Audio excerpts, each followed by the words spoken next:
Halo semuanya, selamat datang di video ini. Kali ini kita akan membuat aplikasi analisis sentimen sederhana menggunakan Python.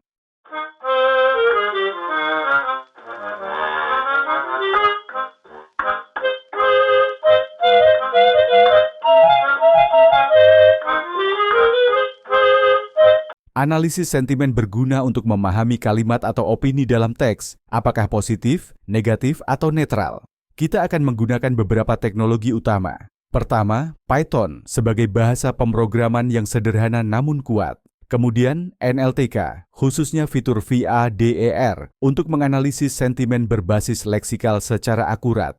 Kita juga akan memanfaatkan TextBlob, library yang membantu memahami polaritas dan subjektivitas teks. Aplikasi ini dibangun menggunakan Streamlit, framework yang memudahkan kita membuat antarmuka web interaktif. Dalam video ini, kita akan membahas langkah-langkah mulai dari mengolah data sentimen hingga membuat antarmuka pengguna. Selain menganalisis sentimen, aplikasi ini juga dapat memberikan saran perbaikan untuk kalimat negatif. Pastikan Anda menonton sampai akhir untuk memahami prosesnya. Mari kita mulai.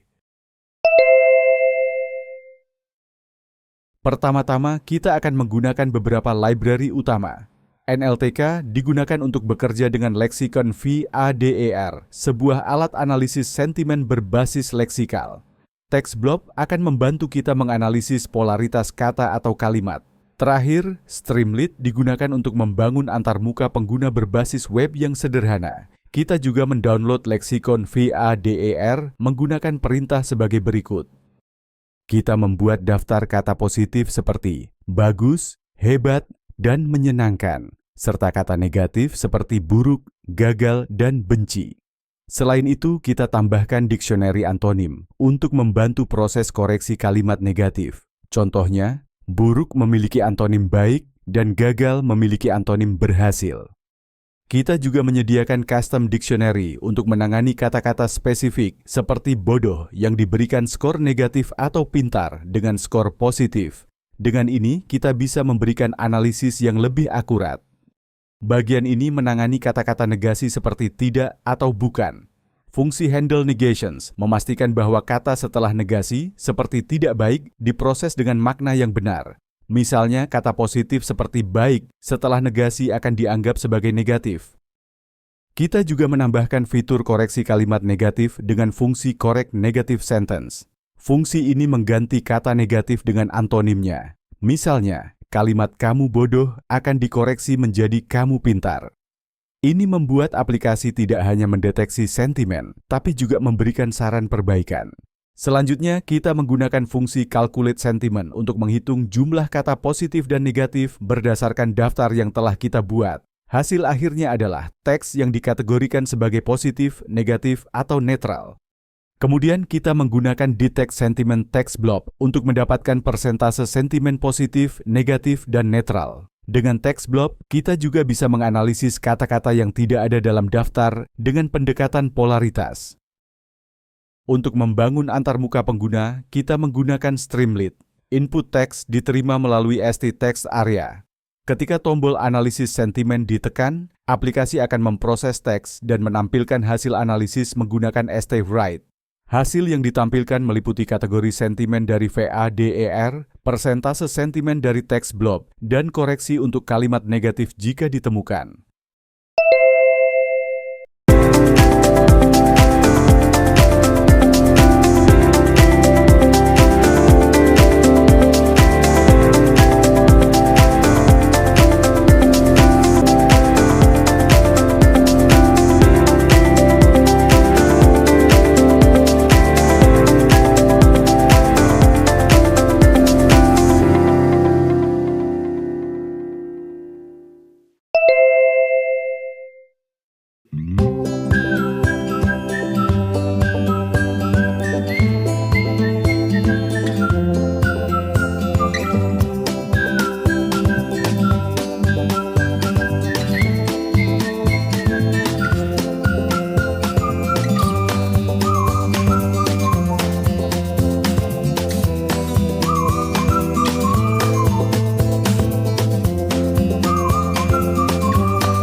Terima kasih telah menonton video ini sampai akhir. Kita telah mempelajari bagaimana membangun aplikasi analisis sentimen sederhana menggunakan Python, NLTK, TextBlob, dan Streamlit. Dengan aplikasi ini, kita tidak hanya bisa menganalisis apakah sebuah teks memiliki sentimen positif, negatif, atau netral, tetapi juga memahami bagaimana sebuah kalimat dapat ditingkatkan melalui saran koreksi. Seperti yang kita lihat, NLTK dengan Father memberikan kekuatan analisis berbasis leksikal yang cepat dan akurat, terutama untuk teks pendek. TextBlob membantu menambahkan dimensi polaritas dan subjektivitas untuk memperdalam analisis.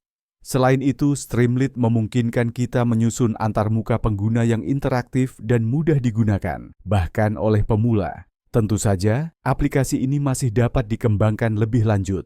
Anda dapat menambahkan fitur-fitur seperti analisis terhadap teks berbahasa lain, integrasi dengan API media sosial, atau penggunaan model pembelajaran mesin untuk meningkatkan akurasi. Aplikasi ini adalah fondasi yang bisa Anda kembangkan sesuai kebutuhan. Sekali lagi terima kasih dan sampai jumpa.